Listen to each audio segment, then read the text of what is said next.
Un jour tragique pour les États-Unis et la NASA. La navette Columbia s'est désintégrée alors qu'elle entrait dans l'atmosphère avec 7 astronautes à bord, dont le premier israélien. La Maison-Blanche écarte apparemment la thèse de l'attentat. Des débris ont été retrouvés au Texas. Invité de ce journal, Claudie Aigneret, qui a accompli 2 missions dans l'espace, qui est ministre délégué à la recherche et aux nouvelles technologies. Nous écouterons également le témoignage de Jean-François Clairvoy, astronaute, qui a accompli plusieurs voyages à bord de la navette. Journée d'action pour l'avenir des retraites, très forte mobilisation entre 250 000 et 500 000 personnes à Paris en province. Défilés unitaires qui ont rassemblé davantage qu'il y a 2 ans.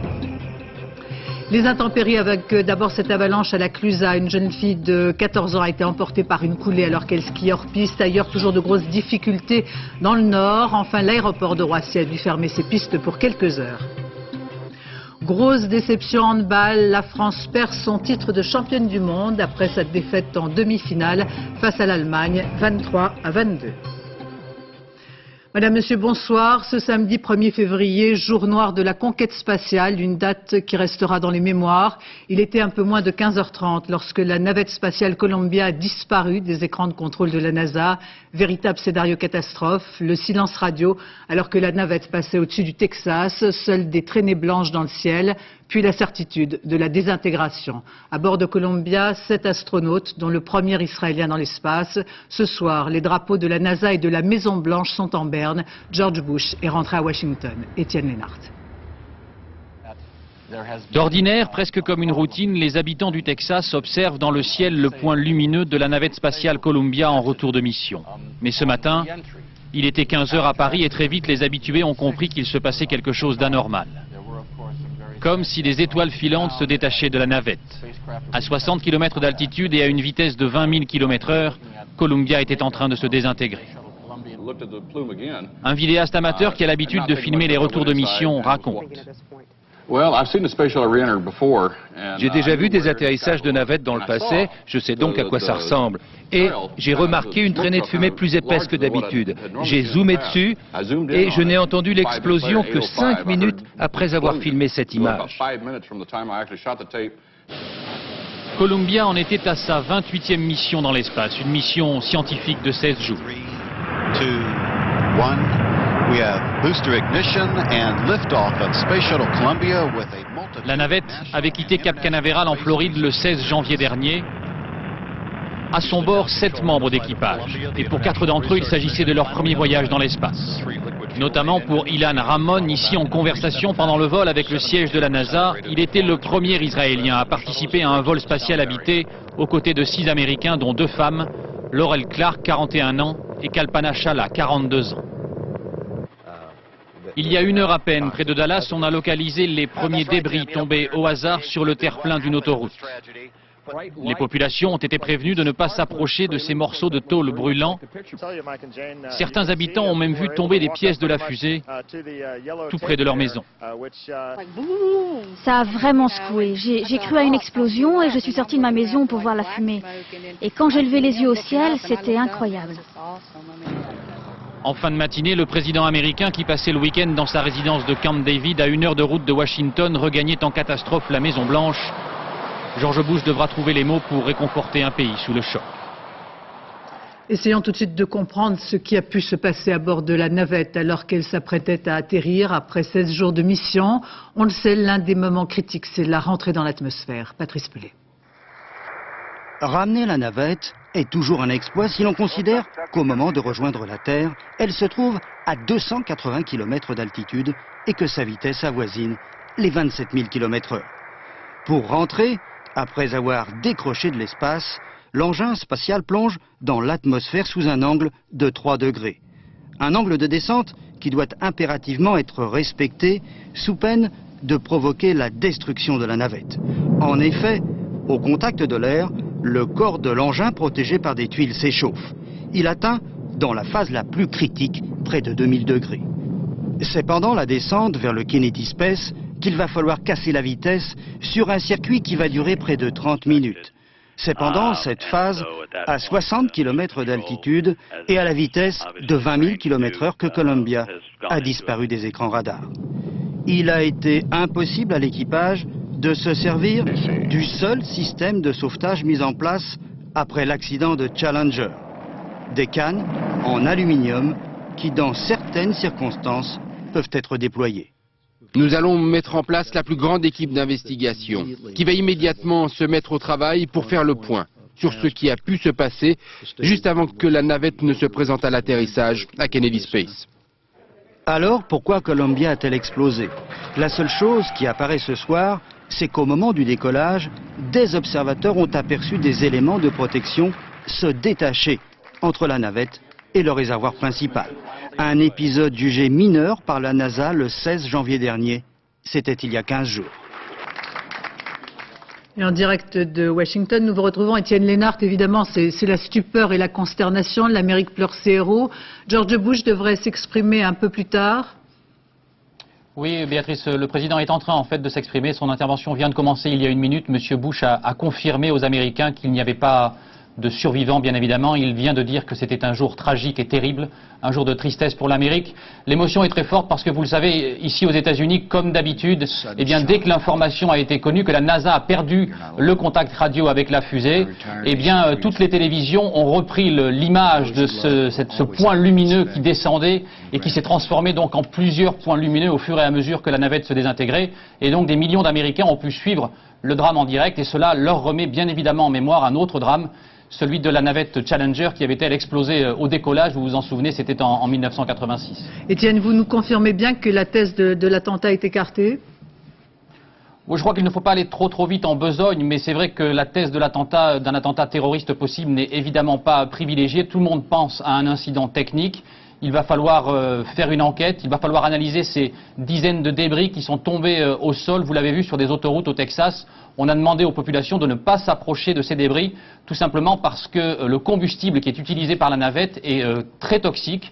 Les morceaux de tôle peuvent être brûlants et donc il y a un danger potentiel pour les personnes. Et en plus, il faudra rassembler ces débris pour essayer de comprendre aussi ce qui s'est passé. Merci Étienne Lénart et nous vous retrouvons en fin de journal pour un dernier point de la situation.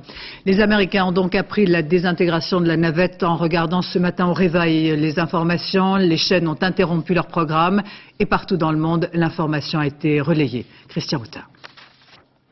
Réaction de surprise et d'incrédulité pour les quelques New-Yorkais rencontrés ce matin à Manhattan. Je pense que c'est une vraie tragédie. Je n'imaginais pas qu'il puisse avoir un problème en rentrant dans l'atmosphère, car il n'est jamais rien arrivé à ce moment. C'est une vraie surprise. C'est un accident qui n'aurait jamais dû arriver. Il n'y avait pas que les astronautes américains à bord, il y avait un Israélien, le premier à bord d'une navette. Je crois que c'est très important pour le monde, et pas seulement pour les États-Unis. Comme vous dites en français, c'est dommage, quelle que soit la raison.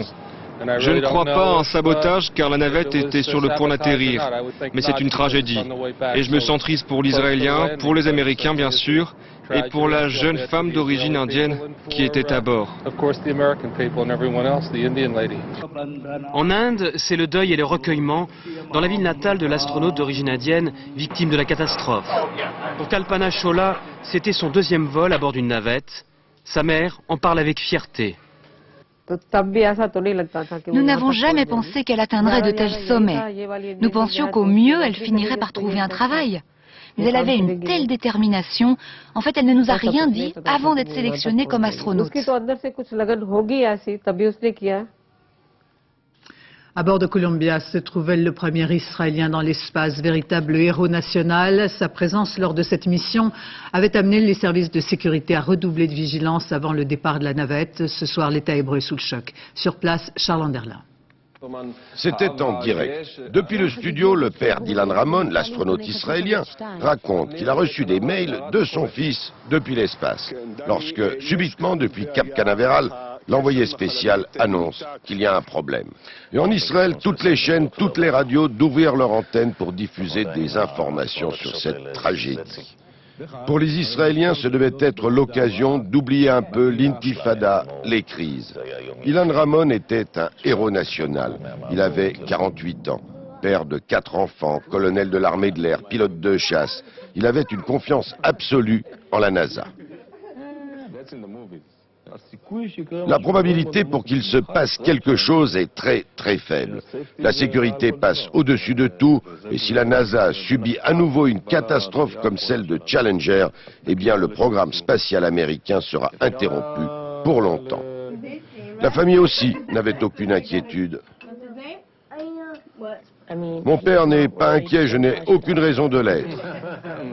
En pleine campagne électorale, Ariel Sharon avait pris le temps de s'entretenir avec cet Israélien dans l'espace. Et ce soir, Israël est en deuil. Cela nous touche durement car c'est personnel. Nous avons vu la famille à la télévision, ils ont tous été interviewés. Ici, tout le monde est déprimé. Une tragédie qui s'ajoute aux autres problèmes que connaît le pays.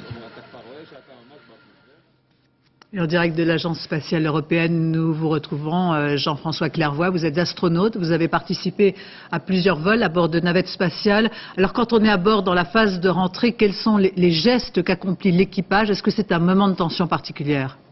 Bonsoir. L'équipage très professionnel et très entraîné a pour tâche de surveiller les automatismes. Alors j'aimerais rappeler que ces automatismes sont en fait dupliqués jusqu'à 4 fois. Donc il faut 4 pannes graves pour arriver à, normalement, une catastrophe. Donc pour moi, cette catastrophe est incompréhensible. Et j'aimerais en premier lieu qu'on ait une pensée pour l'équipage. C'est avant tout une histoire d'hommes, des hommes à bord, des hommes au sol, des hommes qui ont conçu cette navette. Et je suis sûr qu'ils auraient souhaité qu'on continue. Donc respectons leur idéal. Est-il possible, bien sûr, est-il possible qu'en cas de défaillance technique, il y ait eu des signes précurseurs? Autrement dit, les astronautes ont-ils eu conscience à un moment qu'il y avait un problème à bord? C'est difficile à dire puisqu'on a perdu les communications qui normalement sont continues, puisque la navette spatiale peut communiquer même pendant la phase dite de blackout, pendant la phase de plasma par les satellites relais. Et je me mets à la place de l'équipage qui surveille les automatismes, les instruments. Cette perte d'intégrité de la navette a probablement dû être soudaine. Et encore une fois, c'est incompréhensible vu la robustesse et la sécurité très élaborée de ce véhicule. Alors précisément à Cap Canaveral, au moment du lancement, certains observateurs ont cru voir qu'une partie de l'isolation entre le réservoir central et la navette semblait se détacher. Est-ce que c'est plausible? Est-ce que ça pourrait être une explication? Personnellement, je ne pense pas. C'est trop tôt pour le dire. À chaque décollage, il y a des morceaux de glace du réservoir extérieur. Il y a le papier qui protège les tuyères du nez de la navette qui tombe, donc vu de loin ça ressemble à des chutes d'objets, mais c'est certainement mineur et c'est très, très surprenant cet accident aujourd'hui et je suis vraiment triste pour mes amis qui étaient à bord aujourd'hui. Mais en effet, la communauté des astronautes, c'est une petite famille et c'est une famille en deuil, vous le dites ce soir.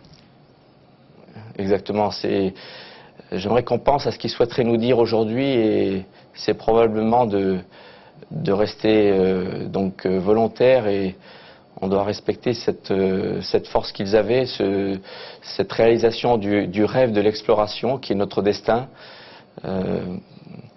C'est des amis très très proches, tous les astronautes sont très proches les uns des autres et aujourd'hui je pense à eux, je pense à leur famille, c'est la seule chose qui me vient à l'esprit aujourd'hui. Merci d'avoir répondu en direct à nos questions. Avant le désastre de Columbia, aujourd'hui, la conquête spatiale a été émaillée de différents drames dans lesquels des astronautes ont perdu la vie. Ce soir, on ne peut s'empêcher de penser d'abord à la catastrophe de Challenger. C'était en 86, une fin de mois de janvier. Rappel avec Nathalie Sapena. C'était le 26 janvier 1986. Christina McAuliffe s'apprête à embarquer à bord de Challenger avec 6 astronautes. Elle est enseignante, la première passagère civile de l'espace, choisie parmi 11 000 candidats. Je ne pense pas qu'aucun prof n'ait jamais autant préparé une leçon. Moi, je m'y attelle depuis le mois de septembre et j'espère que vous serez nombreux à suivre depuis l'espace. Sous les yeux de millions d'Américains, la navette décolle dans le ciel de Floride. 73 secondes après le lancement, c'est l'explosion. L'Amérique est traumatisée.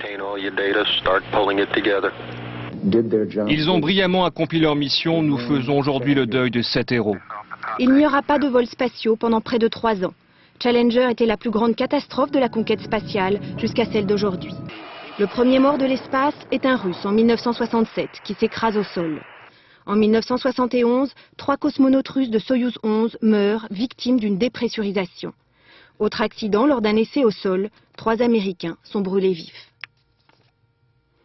Mais il y a aussi des aventures extraordinaires. Apollo 13, 1970, des réservoirs d'oxygène et de carburant explosent dans l'espace.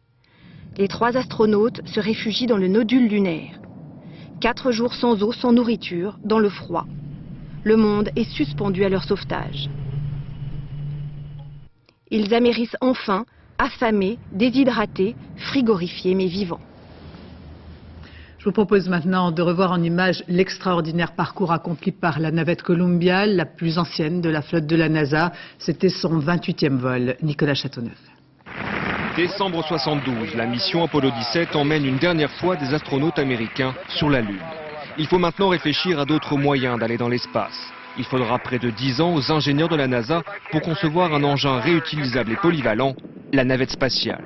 La voici en 81, transportée pour le premier vol sur le dos d'un Boeing 747 depuis son usine d'assemblage en Californie. Sur son pas de tir, Columbia est impressionnante. 2400 tonnes, 56 mètres de haut. Au décollage, c'est un immeuble de 18 étages qui s'élève. Mais le point fort de la navette, ce sont les vols habités. À bord, elle peut emmener 7 membres d'équipage et une charge utile de 30 tonnes. Elle peut mettre en orbite des satellites ou bien les réparer, comme c'est régulièrement le cas pour le télescope Hubble. Et quand il n'y a pas de satellite, la navette peut servir de laboratoire scientifique en apesanteur ou de cargo pour ravitailler la Station spatiale internationale. En 20 ans, les Américains ont construit 5 navettes de ce type, Columbia, Challenger, Discovery, Atlantis et Endeavour. Avec la disparition des 2 aînés, c'est tout le programme qui sera peut-être remis en cause. Claudie Héniré, bonsoir. Je voudrais d'abord m'adresser à la spationaute. Vous avez accompli, je rappelle, 2 missions, en 96 à bord de Mir, et puis vous avez volé à bord de la Station spatiale internationale. Quelle réaction au moment où vous avez appris la nouvelle? Il y a une forme de communion, on l'a bien senti, pour ceux qui ont finalement volé dans l'espace. C'est la solidarité. Mais bien sûr, une profonde tristesse, une grande émotion. C'est vrai que les images de Challenger en 86, on avait envie de ne plus jamais les revoir, même si on sait que dans ce paysage technologique sophistiqué, il y a toujours un risque potentiel, même si tout est mis en œuvre pour l'analyser et l'éviter. Donc beaucoup de peine, parce qu'on connaissait tous personnellement quelques-uns des astronautes de cette mission. L'une des jeunes femmes, Laurel Clark, avec qui j'avais travaillé. Jean-François l'a bien dit tout à l'heure, c'est une famille où nous sommes tous solidaires, engagés pour des missions difficiles, mais on porte un élan fort, et je crois qu'il a raison de dire qu'on doit continuer avec cette vision qu'on a tous à partager. Alors ça, on va en parler si vous le voulez bien. Nous, on a une vision à terre, je dirais, du succès presque systématique. C'est vrai qu'on s'est habitué au décollage et aux atterrissages routiniers presque, je dirais, des navettes. Est-ce qu'au fond, ce soir, c'est un rappel à l'ordre et une leçon d'humilité? Quand on aborde l'espace, c'est une leçon d'humilité. C'est bien sûr une leçon d'humilité, c'est le risque à mesurer, le risque qui est présent.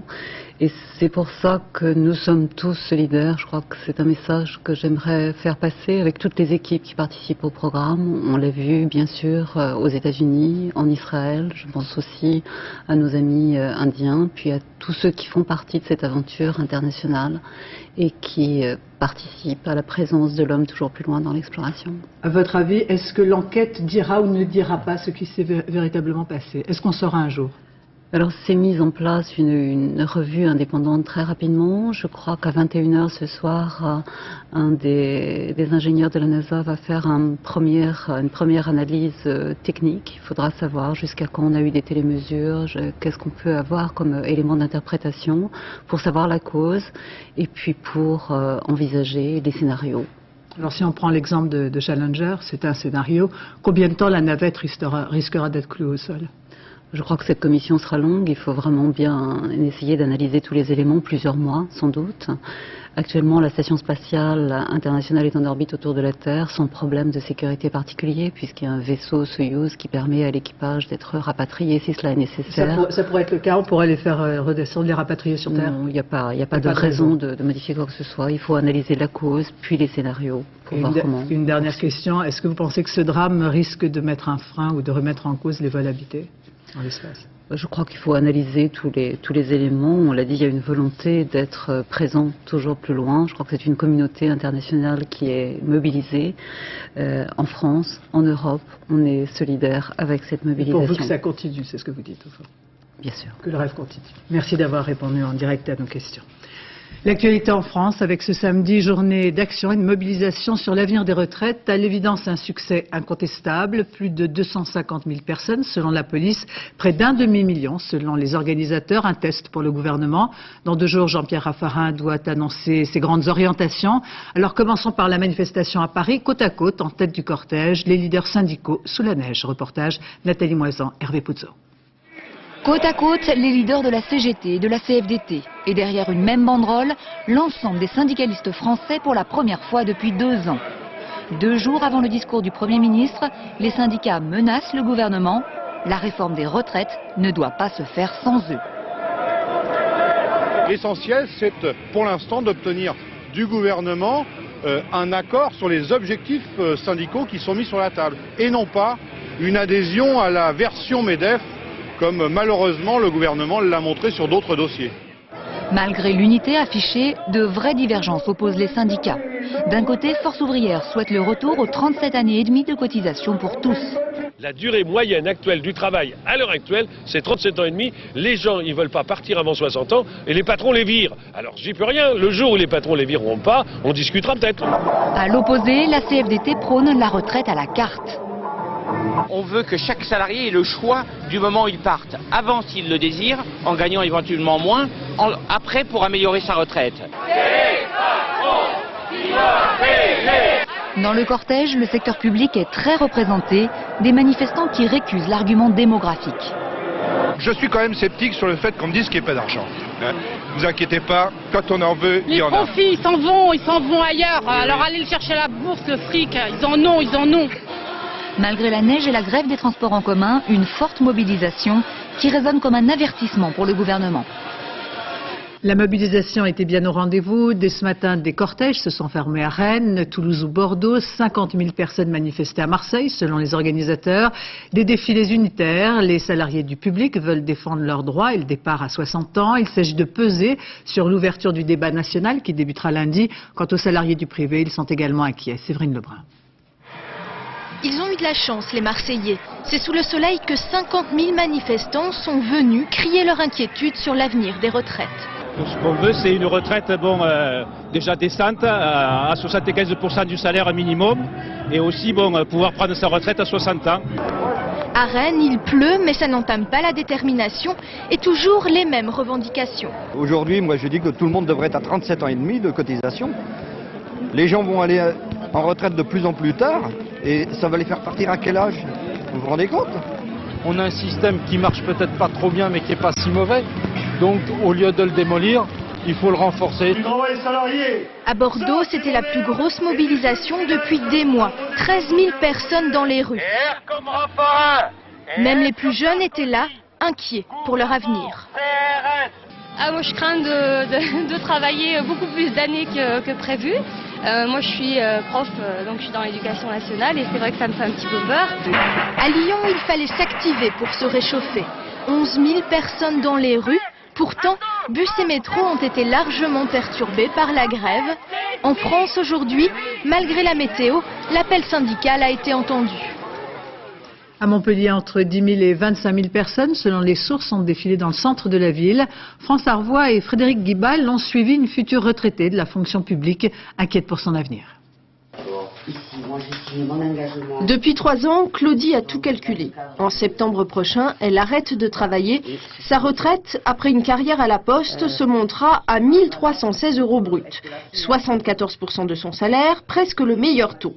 À condition que rien ne change pour elle d'ici septembre. Vous travailleriez 4 ans de plus? Non. Je ne travaillerai pas 4 ans de plus, mais je vous avoue que ce serait difficile alors... Pierre, son compagnon, a 34 ans. Sa retraite, il la prendra en 2024, au mieux, et certainement pas au même taux. Qui nous dira que dans 10 ans, 15 ans ou 20 ans, nous aurons encore droit à ces 75% le jour de notre retraite. 14 h, Claudie est dans la manif avec Kevin, son petit-fils de 10 ans. Alors, ce que je regrette un petit peu, c'est qu'il n'y ait pas assez de jeunes. Peut-être qu'ils prendront conscience, hein, on va voir. Pour certains, c'est déjà tout vu. On pense à notre futur, les parents, il faudrait peut-être aussi qu'ils s'assument tout seuls et que le gouvernement les aide à s'assumer et voilà. Je suis enseignant et je ne me vois pas à 65 ans devant des élèves, tout grabataire, assis à ma chaise et à bafouiller mon cours. Derrière les syndicats, les associations de retraités sont venues en nombre. On ne sait jamais ce qui peut arriver. Et puis de toute façon, il faut que nous défendions la retraite des jeunes actifs actuellement, qui hélas ne comprennent pas tous ce qui va leur arriver. Qu'est-ce qui va leur arriver? Il va leur arriver qu'ils vont être obligés de bosser jusqu'à 70 ans. Inquiétude et incertitude ont mobilisé entre 10 et 12 000 personnes à Montpellier cet après-midi, autant à Nîmes. Le gouvernement a dit et répété qu'il y aurait une vaste concertation. Les leaders syndicaux parlent de négociations et apparemment le ministre des Affaires sociales semble les avoir entendus. Nous écoutons François Fillon, interrogé par Agnès Moulinier. Le gouvernement écoute les Français et naturellement il écoute ceux qui ont manifesté aujourd'hui sur les retraites. Qu'est-ce qu'ils ont dit? Ils ont dit qu'il y avait urgence à réformer nos retraites. C'est exactement le point de vue du gouvernement. La deuxième chose qui nous a été dit aujourd'hui par les manifestants, c'est que les syndicats veulent être entendus. Ça tombe bien parce que c'est la méthode que le gouvernement a choisie. Je les reçois à partir de jeudi et nous allons ensemble engager le dialogue pour construire une réforme des retraites qui soit une réforme acceptée par le plus grand nombre. Est-ce que vous allez ouvrir une négociation comme le demandent les syndicats ce soir à l'issue de leur mobilisation? Mais bien sûr, le gouvernement va négocier avec les syndicats pour tous les sujets qui concernent les organisations syndicales, car la retraite est un sujet de société qui concerne les salariés, mais qui concerne aussi l'ensemble de la société. Il y a des sujets sur lesquels les organisations syndicales vont être amenées à négocier directement. Je pense par exemple aux moyens de maintenir les salariés âgés dans l'emploi ou à la question de la pénibilité. Et puis il y aura un texte général qui sera débattu avant l'été par le Parlement. Sous la neige, plus de 3000 personnes appartenant aux communes sinistrées par la fermeture de Métal Europe défilaient ce matin à Noyelles-Godault. Quelques figures politiques dans le cortège, comme Marie-Georges Buffet, de nombreux élus locaux, mais aussi des salariés, des habitants venus en famille. Toutes les écoles étaient fermées ce matin et les commerces avaient baissé leurs rideaux. Le gouvernement qui promet d'aller jusqu'au bout dans l'enquête sur l'abandon de Métal Europe par l'actionnaire principal. Venons-en aux intempéries, avec d'abord cette avalanche à la Clusaz. Une jeune fille de 14 ans a été retrouvée en état d'arrêt cardiaque. Elle skiait hors piste et avait été emportée par une coulée de neige. L'avalanche a eu lieu à 2400 mètres d'altitude. Le risque était de 3 sur une échelle de 5. Dans les Pyrénées, les stations de ski comme celle de Peyragudes avaient dû fermer hier à cause de la tempête de neige. Les pisteurs ont alors profité de l'accalmie aujourd'hui pour sécuriser la station et éviter les avalanches. Karine Alazé, David Bress. Une mini-avalanche pour un maximum de sécurité. Toute la matinée, des détonations ont retenti sur le domaine skiable de Peyragudes. Les pisteurs ont utilisé de la dynamite pour déclencher des coulées de neige dans tous les endroits à risque. Sur un site comme ici, on sait exactement les couloirs qu'il y a. Ils sont comptabilisés, donc marqués. On sait là où on doit déclencher. Il est tombé près d'1,50 m de neige en 24 heures. Ici, on n'avait pas vu ça depuis plus de 10 ans. Tous les employés de la station sont sur le pied de guerre. Hier soir, les dameuses ont commencé à tasser la neige fraîche pour la stabiliser. Les pelles ont ensuite pris le relais pour dégager l'accès des remontées mécaniques. On nettoie les deux gares des télésièges débrayables. On enlève toute la neige qui est rentrée, nettoyer les pylônes et après on va démarrer pour nettoyer les sièges. La priorité dans les Pyrénées aujourd'hui, ouvrir rapidement le plus de pistes possible. La neige a eu la bonne idée de tomber la veille d'un week-end. Donc je crois que c'est pour satisfaire aussi les exigences de la clientèle et de pouvoir leur permettre de skier en toute sécurité. Il faut comprendre un peu qu'ils ne peuvent pas tout ouvrir. Ça vous ennuie pas? Pas du tout, moins du monde. Ça fait longtemps qu'on n'a pas vu autant de neige ici ou même ailleurs. C'est très agréable. Dans l'après-midi, la moitié du domaine était accessible. Un soulagement pour la station. À cette période de l'année, fermer un week-end coûte en moyenne 200 000 €. Seule difficulté persistante ce soir dans l'ensemble des Hautes-Pyrénées, arriver jusqu'aux pistes de ski. La neige qui a affecté le trafic aérien à Roissy, les pistes ont été fermées en milieu d'après-midi. Le nettoyage des pistes a été entrepris, les retards sont estimés à 2 heures en moyenne. Certains vols ont été déroutés sur Orly, où là le trafic est resté normal. Dans le Nord-Pas-de-Calais, pas de répit depuis hier matin. La neige n'a cessé de tomber, comme à Lille, où les rues sont blanches. D'importants ralentissements sur les routes de la région, même si les habitants du Nord sont habitués à ce type d'intempéries. Frédéric Vian, Patrick Wurstorm.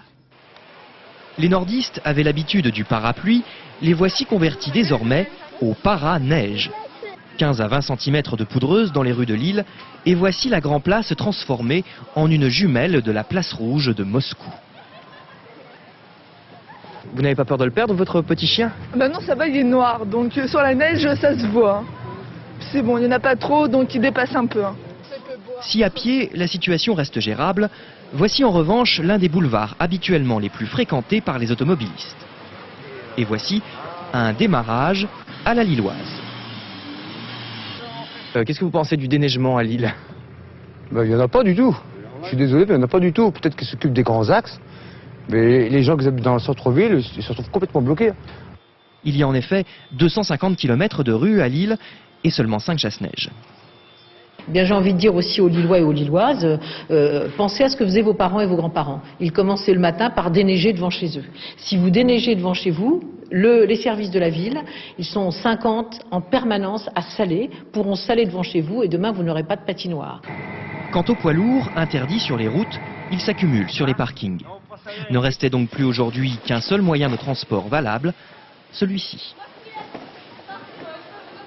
Dans l'Oise, le parc Astérix vient d'être réquisitionné. Il permettra d'abriter les camionneurs qui sont bloqués sur l'autoroute A1. Voyons pour finir la carte de vigilance de Météo France. L'épisode neigeux se déplace cette nuit vers le nord-est du pays et vers le centre. La Côte d'Ivoire, où des centaines de milliers de manifestants ont envahi le centre d'Abidjan après les troubles d'hier qui ont touché l'aéroport, les forces armées encadraient ce cortège monstre pour éviter tout débordement. Pas d'incident, mais toujours des slogans anti-français qui dénoncent les accords de Marcoussis. Reportage de nos correspondants Éric Meunier, Bruno Géredon, Sylvain Daubat. Une démonstration de force. Sans doute la plus importante manifestation qu'Abidjan n'ait jamais connue. Depuis tôt ce matin, des files ininterrompues convergeaient vers le plateau, le centre des affaires. On comptera des kilomètres de cortège. L'ambiance est à la fête. Les journalistes, solidement encadrés et protégés par le service d'ordre. Pour les organisateurs, pas question qu'un incident vienne brouiller le message. Jeunes, retraités, étudiants, fonctionnaires, on est là pour protester contre les accords de paix de Marcoussis, signés il y a une semaine sous le parrainage de la France. Un accord qui prévoit l'entrée des rebelles au gouvernement. Jacques Chirac, Dominique de Villepin sont les principales cibles des manifestants et des orateurs, dont Charles Blé Goudet, syndicaliste étudiant, proche de Laurent Gbagbo, grand ordonnateur du soutien populaire au président ivoirien. Villepin a préféré privilégier ses réseaux de vente de diamants et de vente d'armes et ses multinationales telles que Bolloré et Bouygues pour assassiner la démocratie. Est-ce que vous êtes d'accord avec ça? Est-ce que vous êtes d'accord avec ça?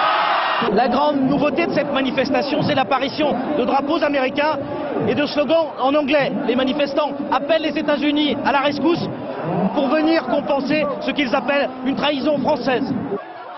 Venus apporter leur soutien, quelques Européens aussi, en bonne place.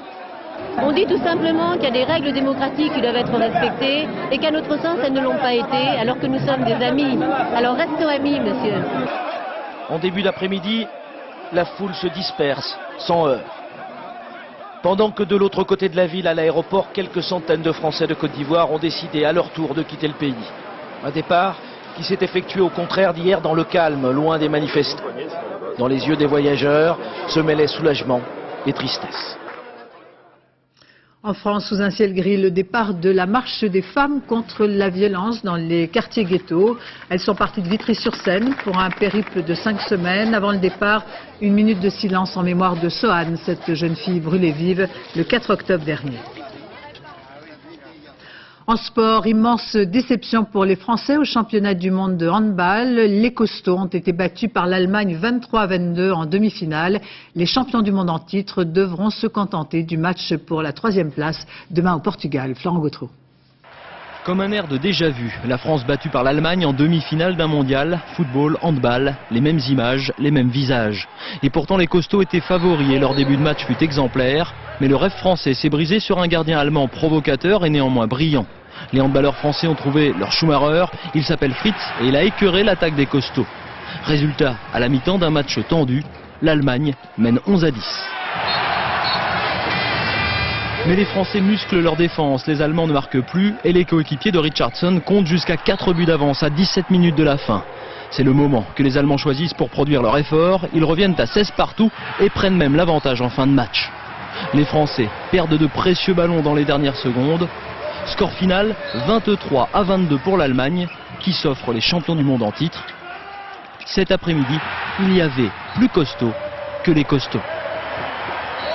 Et puis du football, en match avancé de la 25e journée de Ligue 1, Auxerre a battu Sochaux 2-0 sur un terrain enneigé, but de Cissé de Mexès. Auxerre prend provisoirement la 3e place du championnat. Avant de refermer ce journal, revenons à la principale information, la désintégration de la navette Columbia quelques minutes avant son atterrissage. La navette a disparu des écrans de la NASA. À son bord, cet astronaute, Étienne Lénart, nous vous retrouvons en direct de Washington pour un dernier point. Oui, le président Bush, Béatrice, s'est adressé à la nation avec une voix très émue, très troublée, une intervention relativement courte dans laquelle le président Bush a confirmé qu'il n'y aurait évidemment pas de survivants, que la navette était perdue. Il s'est également entretenu au téléphone avec les familles, des familles qui s'apprêtaient donc à recevoir leur héros, ces 7 astronautes qui rentraient sur Terre après une mission de 16 jours. Il va y avoir clairement maintenant le temps du deuil, le temps de la mémoire et de l'hommage ici aux États-Unis. Ces 7 astronautes sont en train de devenir des héros à titre posthume. On a d'ailleurs appris, et c'est un détail touchant, que pendant leur mission, au cours de leur mission, ils avaient rendu un hommage, ils étaient dans le ciel, ils avaient rendu un hommage aux astronautes qui s'étaient tués avant eux, ceux de la navette Challenger notamment, qui, vous en souvenez, avaient explosé au décollage en 1986. Mais le président américain a aussi dit que la conquête spatiale devait se poursuivre, qu'il fallait comprendre ce qui s'était passé et qu'il fallait aller de l'avant et nous devrions avoir de plus amples informations sur le plan technique, puisque dans 20 minutes, une nouvelle conférence de presse de la NASA est prévue. Merci Étienne Lénart de ce dernier point. Nous vous retrouvons sans doute dans le journal de la nuit. Ainsi se termine cette édition. Dans un instant, la météo de Nathalie Rioué, 20h55, le plus grand cabaret du monde, présenté par Patrick Sébastien. 1h45 donc, le dernier journal, Jean-Claude Renaud. Demain à 7h, dans Thé au Café, Catherine Sellac reçoit Diane Tell. Quant à moi, j'aurai le plaisir de vous retrouver demain dès 13h. Je vous remercie de votre attention. Excellente fin de soirée sur France 2.